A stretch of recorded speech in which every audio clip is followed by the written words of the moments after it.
Zinedine Zidane's fabulous first year in charge of Real Madrid, Champions League glory, club records and harmony in the dressing room. Every reporter who asked Zinedine Zidane a question in his pre-match press conference ahead of Wednesday night's meeting with Sevilla in the Cup, wished him a happy year. It's a standard greeting at this time of year. The Spanish don't bother with the new, and in Zidane's case it could not be more apparent. It has been a happy year, a very happy one.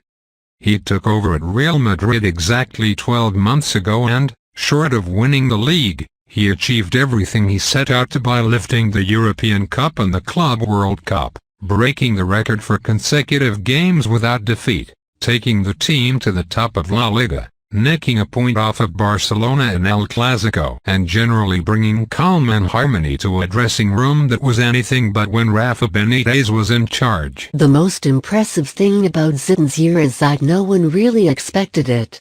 The whispers around the club last January were that for all his ability as a player, Zidane just wasn't cut out to be a coach. His training sessions were routine and likely to bore top players. He was unable to impact on games once the first whistle had been blown, and while his past record inspired, nothing much of what he said had anywhere near the same effect. None of that has been borne out by the passing of time. There have been dips. Real were shaky when he first took over, and a 1-0 home defeat by Atletico Madrid at the end of February suggested all the doubters had been right. The sight of players jogging back towards their own goal as Diego Simeone's side stormed forward to score the only goal of the game smacked of a side not responding to their new coach. But two of the slackers from that city derby, Isco and James Rodriguez, suddenly found themselves out of favor as younger, keener players such as Lucas Vázquez, who has since made it into the Spain squad, took their places. Much of what Zidane did towards the end of last season, his predecessor Benitez had tried to do. The current Newcastle manager was also partisan to playing the lively Vázquez instead of the occasionally pedestrian James, and he believed Madrid operated more smoothly with holding midfielder Casemiro in the team. But whereas Benitez's attempts to drop big-name players to make room for some worker ants were met with resistance by the powers that be, Zidane was given free rein. Who was going to argue with one of the greatest players in the club's history?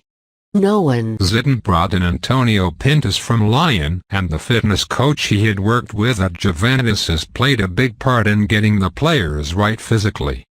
Team spirit has also been helped by a rare summer when there were no big-name signings to assimilate, just a series of bumper new contracts for existing players.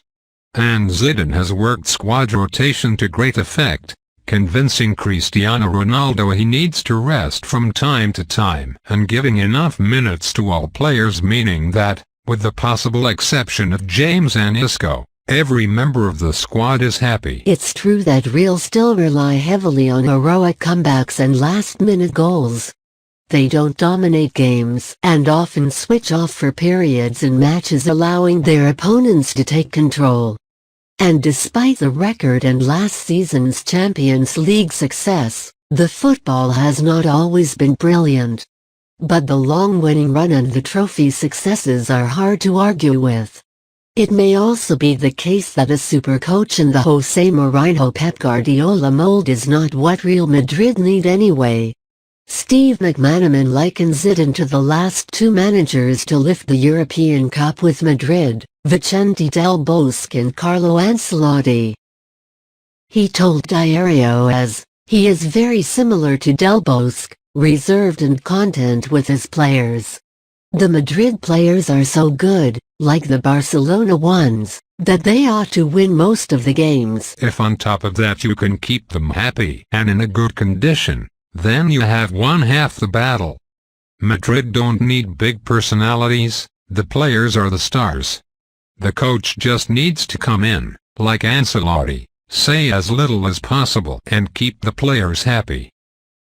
If on top of that diplomacy you also have a winning smile and the charisma that comes from having scored one of the club's most emblematic goals, Then you also have the Bernabeu in the palm of your hand, something that Benitez and even Ancelotti struggled with. A year ago, in my presentation, I was very stressed. But that is all in the past now, said Zidane on Tuesday.